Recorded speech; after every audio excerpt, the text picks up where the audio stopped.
ഉണ്ണിക്കുട്ടനും ഹരിക്കും കൊണ്ടുപോകാനുള്ള ചോറെടുത്തോ മോളെ. അതൊക്കെ എടുക്കാം. അമ്മ അച്ഛന് ചായ കൊടുക്കൂ. ഓ ആദൗ കർമ്മ പ്രസംഗാത് കലയതി കലുഷം മാതൃഭുക്ഷൗ. പാർവതി, പാർവതി, ദാ കൊണ്ടുവരണോ. പാർവതി. ഓ ഇങ്ങനെ ഇടന്ന് ബഹളം വെക്കണ എന്തിനാ? ചായ തരണോന്ന് എനിക്കറിയില്ലേ. ചായയുടെ ആരും അല്ല. പിന്നെ കാലത്ത് എന്നോട് ഈ ചതി ചെയ്ത് ആരാണെന്ന് എനിക്ക് അറിയണം. ചതിയോ? ആ ഹരീഷ, ഹരീഷ ഇവിടെ വേണം. എന്താ അച്ഛാ? ഇതെന്ത് പത്രമാ? Indian express. ഓഹോ, ഈ പത്രം ഇടാൻ പറഞ്ഞ നീയാണോ? ഞാനോ? ആ, ഞാനൊന്നും പറഞ്ഞിട്ടില്ല. പിന്നെ എന്താ അച്ഛാ? ഇനി മുതൽ ഇവിടെ ഇംഗ്ലീഷ് പത്രം ഇട്ടാ മതി തീരുമാനിച്ചത് നീയാണോ? ഞാനോ? ഞാൻ എന്തിനാ അച്ഛാ അങ്ങനൊക്കെ പറയണേ? പിന്നെ ആര്? രാധികേ, എന്താ അച്ഛാ? എടീ, നീയാണോ? അയ്യോ ഞാനാരോട് പറഞ്ഞിട്ടില്ല. ഇല്ലേ? ഇംഗ്ലീഷ് മീഡിയംകാരനോട് വാ. ഉണ്ണിയുടെ സ്കൂളിലെ മാഷുമാരാരെങ്കിലും വീട്ടിൽ മലയാളം പത്രം ഇട്ടാ തല മുട്ടയടിക്കുന്നു പറഞ്ഞിട്ടുണ്ടോ? ഇല്ലേ? പിന്നെ ആര്? പിന്നെ ആരാ എന്നോട് ചതി ചെയ്തത്?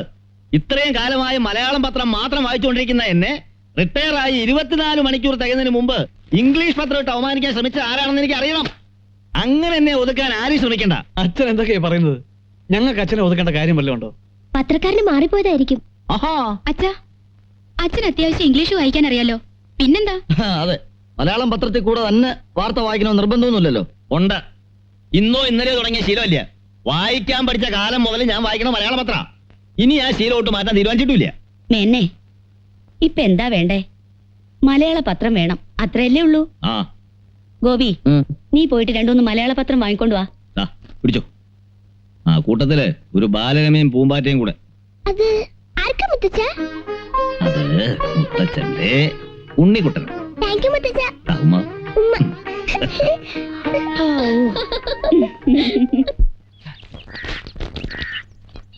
തമ്പി വന്നില്ലേ സുരേന്ദ്ര? അങ്കിളോ? കമ്പനിന്ന് വന്ന് കുപ്പായോ മാറി പുറത്തേക്ക് പോയി. അപ്പൊ ബാറിലേക്കായിരിക്കും. പിന്നല്ല ഇവിടെ പോരാ, അമ്പലത്തിൽ പോയി കുളിച്ചു വിടാനോ. നല്ല കോളായി. വീട്ടിലിരുന്ന് ബോറടിച്ചിട്ട് ഓടി വന്ന ഒരു ഇത്തിരി കിസ പറയാൻ. അപ്പോഴേക്കും അയാള് പോയി. ഈയിടെയായി അച്ഛൻ ഇച്ചിരി സ്മോൾ അടി കൂടുതലാ. വീട്ടിൽ മിണ്ടാനും പറയാനൊക്കെ ആരെങ്കിലും ഒക്കെ വേണ്ടേ? വൈ അങ്കിളെ ഈ വാഷി. ഇനിയെങ്കിലും നിനക്കൊരു പെണ്ണ് കെട്ടിക്കൂടെടാ? ആശയില്ലാഞ്ഞിട്ടല്ല, കെട്ടി ഇങ്ങോട്ട് വേണ്ടേ കൊണ്ടുവരാൻ. ഇങ്ങോട്ടുണ്ടെന്നാ തമ്പി അങ്ങ് വിഴുങ്ങും. വിഴുങ്ങിയാൽ എത്ര ഭേദമായിരുന്നു. ഒരു ജോലി കിട്ടുന്ന വരെ മകനെന്ന നിലയ്ക്ക് തന്നോട്ടിരുന്ന സ്റ്റൈപ്പൻഡ് ജോലി കിട്ടിയ അന്ന് എന്നെ കട്ട് ചെയ്തു. ഇനി പെണ്ണിനെയും കെട്ടി ഇങ്ങോട്ട് കൊണ്ടുവന്ന ഈ വീട്ടിൽ നിന്ന് എന്നെ കട്ട് ചെയ്യില്ലെന്ന് ആര് കണ്ടു? വെറും ഒരു ബ്ലാക്ക് ആൻഡ് വൈറ്റ് നെഗറ്റീവായിട്ട് കഴിക്കാനായിരിക്കും എന്റെ വിധി അങ്ങളെ. അങ്ങനൊന്നുമില്ലടാ. ഒരു പെൺകുട്ടി ഈ വീട്ടിൽ വന്ന് കയറിയാ ഒക്കെ ശരിയാവും. ഒരു മുത്തശ്ശനും കൂടി ആവുമ്പോ തമ്പിയുടെ സകല മുൻചുണ്ടിയും തീരും. പേരക്കുട്ടികൾ മുഖത്ത് നോക്കി മുത്തശ്ശാന്ന് വിളിച്ച് മോണ കാട്ടിച്ചിരിക്കുമ്പോ ഏത് മൂർഖനടാ പത്തി താഴ്ത്താത്ത? ഇതങ്ങനെ പത്തി ആഴ്ച നേനോ ഒന്നും അങ്കിള് വേറെ വല്ല കാര്യം പറ. പെണ്ണും പെടക്കോഴി, ഇത് വിധിയാണ് വിധി. നീ ധൈര്യമായിട്ടിരിക്കും. നിനക്ക് പറ്റിയ ഒരാളെ ഞാൻ അന്വേഷിക്കാം. വീട്ടിൽ നിന്ന് ബോറടിക്കാതിരിക്കാൻ എനിക്കൊരു എൻഗേജ്മെന്റും ആവും. അങ്ങനാണെങ്കിൽ അങ്കിൾ അന്വേഷിച്ച് ബുദ്ധിമുട്ടണമെന്നില്ല. എന്റെ ഫോക്കസിൽ ഒരുത്തി ക്ലിക്കായി കിടപ്പുണ്ട്. എന്റെ കൂടെ സ്റ്റുഡിയോ ജോലി ചെയ്യുന്ന കക്ഷിയാ. എടാ കള്ള, എങ്കിൽ പിന്നെ എന്തിനാ താമസിപ്പിക്കുന്നത്? നമുക്ക് നടത്തിക്കളയാം. നടത്തി തരാം. അച്ഛന്റെ മുഖത്ത് നോക്കി ആര് പറയും? ഞാൻ പറയാം. പറ്റില്ല എന്ന് പറഞ്ഞാലോ? ഞാൻ നടത്തി തരും. എന്റെ അങ്കിളെ, നിന്റെ കക്ഷിയുടെ പേരെന്താ പറഞ്ഞേ? അയ്യോ, പേര് ഞാൻ പറഞ്ഞില്ലേ. സ്വയം പ്രഭ.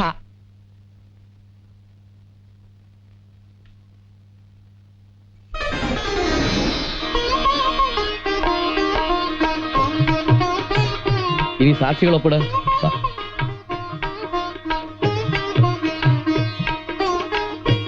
സ്വയം പ്രഭയ്ക്ക് ഇപ്പൊ സന്തോഷായില്ലേ? എനിക്ക് വിശ്വസിക്കാൻ പറ്റുന്നില്ല. ഇത് സ്വപ്നമൊന്നുമല്ലല്ലോ. അല്ല, കമ്പ്യൂട്ടറിൽ അടിച്ച കളർ പ്രിന്റ് പോലെ സത്യമാണ്. അപ്പൊ ഇറങ്ങാം. ആ, ഞങ്ങൾ ഇറങ്ങട്ടെ. Happy married life. Thank you sir. മോളിങ് വന്നേ. 3 വേന്ദ്രന്മാരുള്ള ഒരു വീട്ടിലേക്കാ നീ ഇന്ന് കേറാൻ പോന്നെ. മനസ്സിലായില്ല അല്ലേ? ഇവൻ സുരേന്ദ്രൻ പാവ, ഒരു കുടുംബമായിട്ട് ജീവിക്കണമെന്ന് ആശയമുള്ളവനാ. ഇതിന് ഇളയ ഒരുത്തനുണ്ട് രാജേന്ദ്രൻ. വലിയ കുഴപ്പക്കാരനൊന്നുമല്ല, പക്ഷെ ചൂടൊരിത്തിരി കൂടുതലാ. ഇതിലൊക്കെ കൊടിമൂത്ത ഒരു വേന്ദ്രനാ നിന്റെ അമ്മായിയച്ഛൻ മഹേന്ദ്രൻ. ജീവിതത്തിൽ ഒരുപാട് ദുരന്തങ്ങൾ അനുഭവിച്ചിട്ടുള്ള ആളാ. അതുകൊണ്ട് മൊശടത്തരം ഇത്തിരി കൂടും, പക്ഷെ മനസ്സ് ശുദ്ധ. എല്ലാം സുരേട്ടൻ പറഞ്ഞിട്ടുണ്ട്. ഇപ്പൊ അതൊരു സത്രമാ. നീ വേണം അതൊരു കുടുംബമാക്കിയെടുക്കാൻ.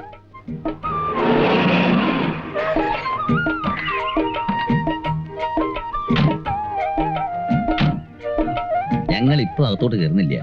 പ്രമോളെ, എന്താ പറഞ്ഞതൊക്കെ ഓർമ്മയുണ്ടല്ലോ? ഓർമ്മയുണ്ട്. ഉം? രണ്ടാളും കൂടി ഒരു ദിവസം വീട്ടിലേക്ക് വരണം. ക്ഷണിച്ചാലും ഇല്ലെങ്കിലും ഞങ്ങൾ വരും. സദ്യ ഒന്നും തന്നില്ലെങ്കിലും മാമ്പഴ പുളിശ്ശേരികൾ ഉണ്ടാക്കി വെച്ചേക്കണേ. കൊതിയൻ. അപ്പൊ ഞങ്ങൾ പോട്ടെ. ശരി. ശരി. ആ,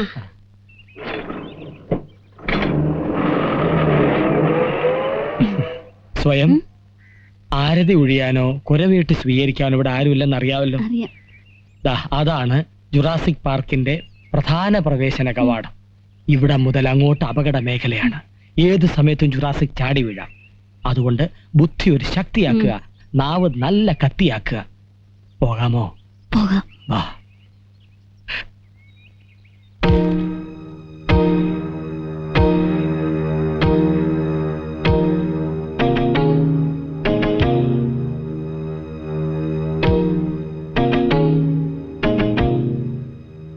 സ്റ്റുഡിയോയിൽ എന്റെ കൂടെ ജോലി ചെയ്യുന്ന കുട്ടിയാ ഞാൻ കെട്ടി. ഈ കുട്ടി ഈ വീട്ടിൽ താമസിക്കാൻ പോവാ. വെട്ടിയും ചട്ടിയും തൂക്കിയെറിഞ്ഞ് പട്ടിയെ പോലെ ഞങ്ങൾ ആട്ടി പുറത്താക്കരുത്. കാലി വീഴും. അച്ഛാ, അച്ഛാ, എന്നാ എനിക്ക് എന്റെ കാലം ആരും വീഴുന്ന എനിക്ക് ഇഷ്ടമല്ല. അച്ഛൻ, പേടിക്കല്ലേ. മക്കള്, മരുമക്കള്, അങ്ങനെയുള്ള സ്വന്തം ബന്ധങ്ങളൊന്നും എനിക്കില്ല. ഞാൻ അവരെ അനുഗ്രഹിക്കാറുമില്ല. പിന്നെ എന്നെ അച്ചാക്കിച്ചൊന്നും വിളിച്ചേക്കരുത്. അഥവാ എന്തെങ്കിലും വിളിക്കേണ്ടി വന്നാലോ? തമ്പി സാറെന്ന് വിളിച്ചാ മതി. നിക്കോ പോകോ ചാകോ എന്ത് വേണേ ചെയ്യാം. എന്നാ നമുക്ക് ചാവാം. അല്ല, അകത്തേക്ക് പോവാം. അവിടെ നിന്ന് എന്താ പേര്? എന്തായാലും മരുമോളുടെ പേരറിയാൻ ആഗ്രഹമില്ലാതിരിക്കില്ലല്ലോ അല്ലേ ചാ? അതെ. അല്ല, ആഗ്രഹം കൊണ്ട് ചോദിച്ചല്ല. പിന്നെ വല്ല പോലീസുകാരൻ തിരക്കി വരുവാണെങ്കിൽ ഒന്ന് വിളിക്കണ്ടേ? എന്റെ അതെ. എന്നെ ആരും വിളിക്കണ്ട. ആ, അഥവാ വിളിക്കണമെങ്കിൽ തന്നെ സ്വയം ഭ്രവേന്ന് വിളിക്കേ വേണ്ട. മോളേന്നോ മരുമോളേന്നോ വിളിക്കാമെങ്കിൽ മാത്രം വിളിച്ചാ മതി. അച്ഛൻ ചമ്മി വാ.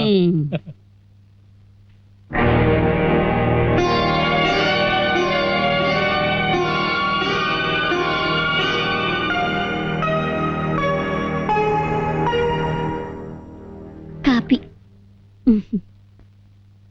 ഞാൻ ആവശ്യപ്പെട്ടില്ലല്ലോ. ഞാൻ ഈ കുടുംബത്തിലേക്ക് വന്നിട്ട് ആദ്യമായിട്ട് ഉണ്ടാക്കിയതാ.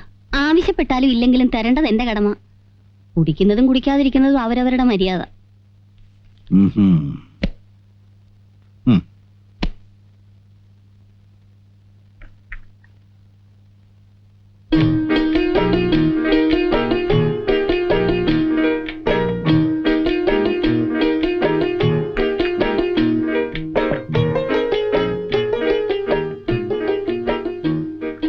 One minute.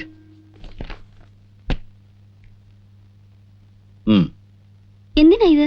ഒരു കാപ്പിക്ക് സാധാരണ 2 രൂപയാ കൊടുക്കാറ്. അത് കൊടുക്കണമെന്ന് എനിക്ക് നിർബന്ധമാണ്. വാങ്ങേണ്ടത് നിങ്ങളുടെ കടമയും. ഇതാ. അയ്യോ സാർ, ദയവേദി വീടൊരു ഹോട്ടലാക്കരുത്. ആരോരും ഇല്ലാത്തൊരു അനാഥയാണ് ഞാൻ. കുടുംബത്തിൽ ജീവിക്കാൻ കൊതിച്ചു വന്നതാ. സെന്റിമെന്റ്സ് വേണ്ട. ഒരുപാട് സെന്റിമെന്റ്സ് കണ്ടവനാ ഞാൻ.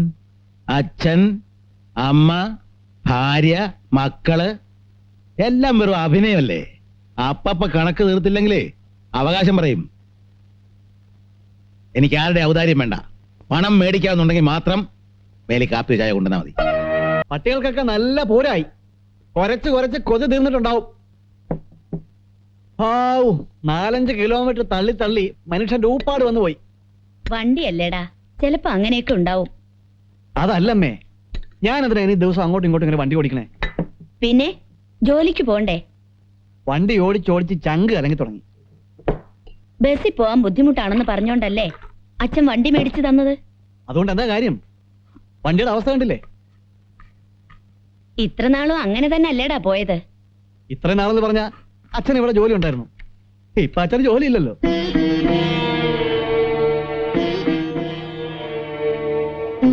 ശരി, തന്നെ ഒരു വീടെടുത്ത് മാറി താമസിച്ചാലോ എന്ന് ആലോചിക്കാം. മാറി താമസിക്കാനോ? വാടകയ്ക്കോ? നീ എന്തൊക്കെയാ ഈ പറയണേ? വാടകയ്ക്കല്ല, പിന്നെ പറ്റിയൊരു വീട് വാങ്ങിക്കോ പണിയോ എന്തെങ്കിലും ചെയ്യാം.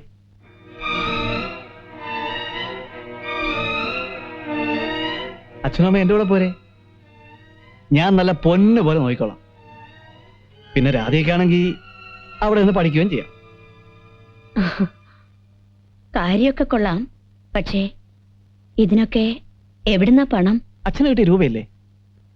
അതിന്ന് 50,000 രൂപ സുമിത്ര ചോദിച്ചിരിക്കുക. ബാലിന് എന്തോ ബിസിനസ് തുടങ്ങാൻ.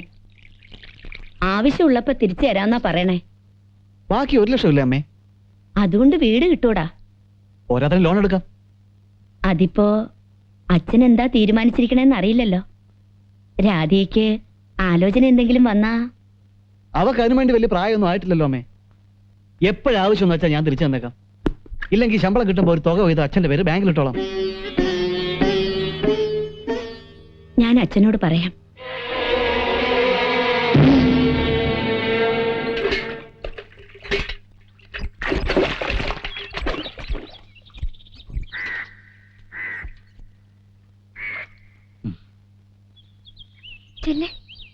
ചെന്ന് പറ.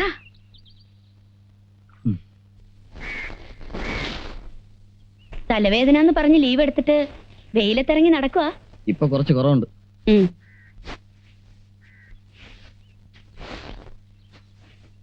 ഏട്ടൻ സിറ്റിയിൽ വീട് വെച്ച് അച്ഛനെ അമ്മയെ അങ്ങോട്ട് കൊണ്ടുപോകാൻ പോണെന്ന് കേട്ടു. അതൊന്നും തീരുമാനിച്ചിട്ടില്ലടാ.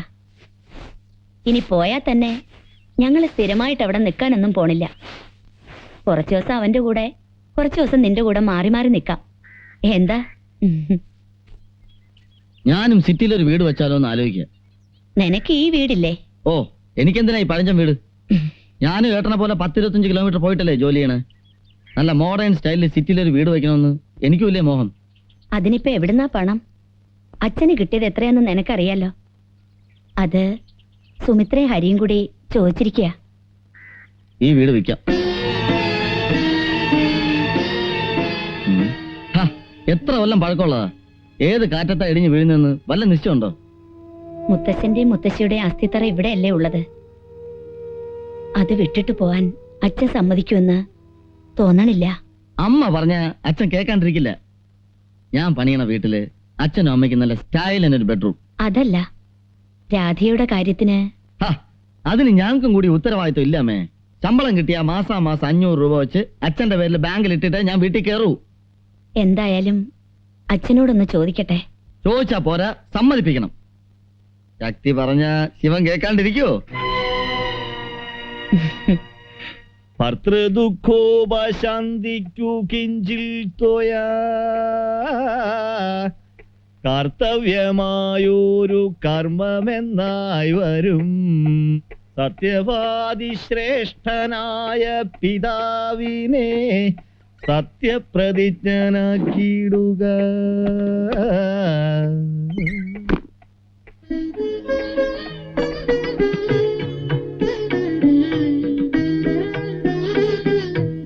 എന്താ അത്?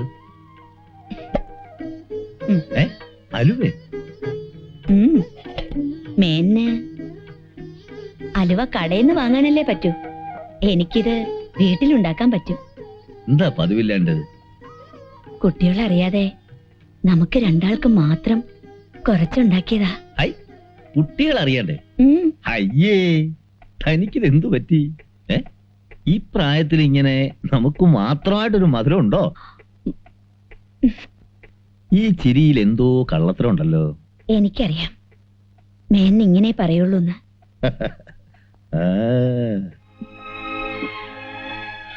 അച്ഛന് കിട്ടിയ പണത്തിന് മക്കള് ചില പദ്ധതികളൊക്കെ കൂട്ടണുണ്ട്. പക്ഷെ ഞാൻ പറഞ്ഞു അച്ഛന്റെ തീരുമാനം എന്താണെന്ന് അറിഞ്ഞൂടല്ലോന്ന്.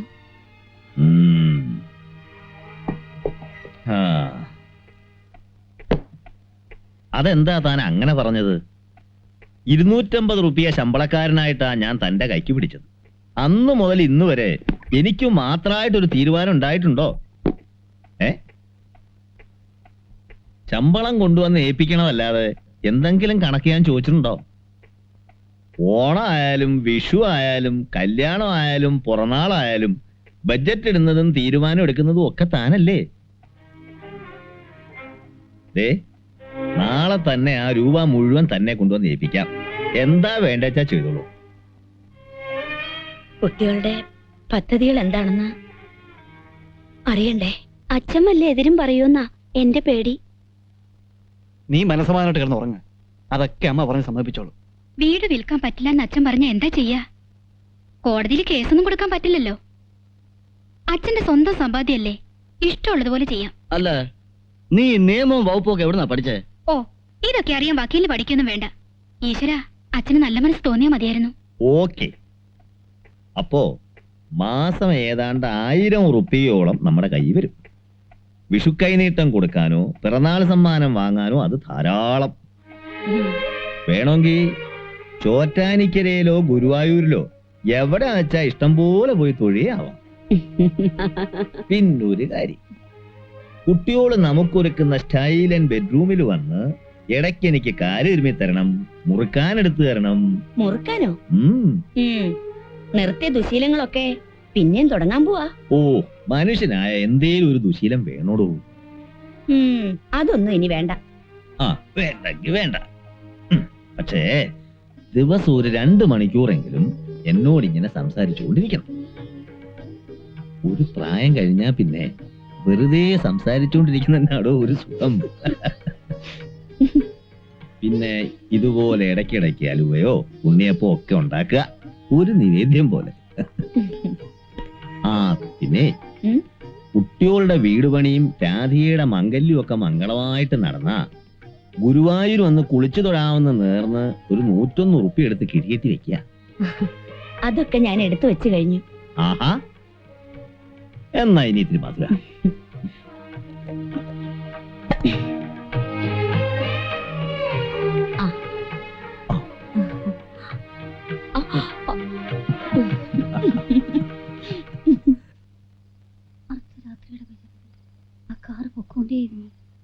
ഒരു വളവ് തിരിഞ്ഞതും കാത്തിരുന്ന മതി.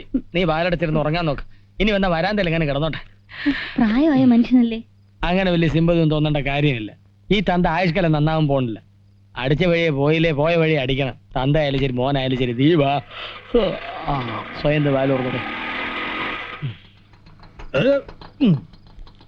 രാത്രിയല്ലേ സാറേ, എന്തെങ്കിലും കൊടുത്താ?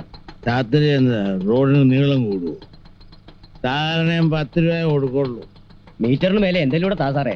അവനൊരു ചവിട്ടരാം, എഴുതണം പോടാ. 100 വീലായപ്പോ വേണ്ടില്ലേ? അപ്പൊ 4 വീലായിരുന്നെങ്കിൽ ഇവൻ ആരായിരുന്നേന്?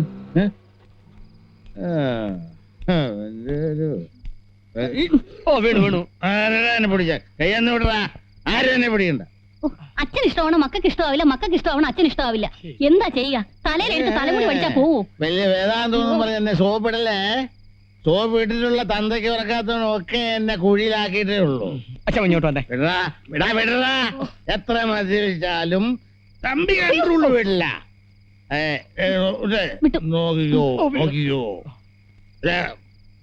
Right, left, right, left. കാണ്ട പട്ടാളം വീണു. ഓ, പൊക്ക് പൊക്ക്. ഓ, വാളടിച്ച്. എന്നെ കൊണ്ട് വയ്യ. മിക്സിട്ട് തിളപ്പിച്ച വെള്ളവാ, എഴുന്നേറ്റ് മൂടി പോച്ച നാവിയുണ്ടേ. എന്നെ ആരും ചികിത്സിക്കണ്ട. സാറിനെ അല്ല, സാറിന്റെ പനിയെ ചികിത്സിക്കാനാ. എണീക്ക്. ഓ, ഒന്ന് എണീക്കാൻ. ഇവിടെ ബ്രാൻഡി എല്ലാം കൂടെ വലിച്ചു കയറ്റിട്ട് ബാക്കിയുള്ളവരുടെ പാടെ. ഇങ്ങോട്ട് തിരിഞ്ഞേ. നോക്കി പേടിപ്പിക്കൊന്നും വേണ്ട.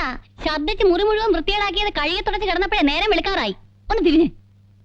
ശനിയാഴ്ച ചോറും മദ്യപിക്കുന്ന എന്റെ ഒരു ശീലമാ. അത് ഇന്നും ഇന്നലെ തുടങ്ങിയൊന്നു. 7ര ശനി 2ര ശനി എന്നൊക്കെ കേട്ടിട്ടുണ്ട്. പക്ഷെ മദ്യപാന ശനി ഇപ്പൊ ആദ്യമായിട്ട് കേൾക്കുക. ശരിക്കും നാവി കൊള്ളു, നന്നായിട്ടൊന്ന് വേർക്കട്ടെ.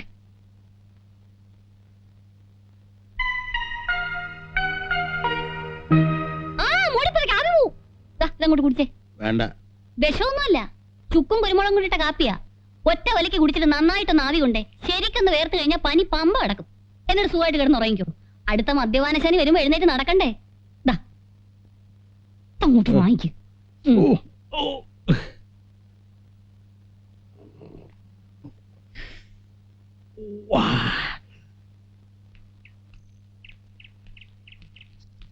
ആഹാ, എഴുന്നേറ്റോ? എങ്ങോട്ടാ പുറപ്പാട്? അത്താഴത്തിന്റെ ആണോ? എന്റെ ഈ ചില്ലറയില്ല. ഉണ്ണാൻ വരുമ്പോ തന്നാ മതി. ഊണിനുള്ളതല്ല, മിക്സിട്ട് ആവ് പിടിച്ചതിനും ചുക്ക് കാപ്പിക്കും. അതിനാണോ? അതിന് ഇത്രയൊന്നും വേണ്ട. ഇന്നലെ മുറി കഴുകി തുടച്ചെന്ന് പറഞ്ഞില്ലേ, അതിനും പിന്നെ എന്നെ ട്രീറ്റ് ചെയ്യാനുള്ള നേഴ്സിംഗ് ഫീസും എല്ലാം കൂടെ ചേർത്താ.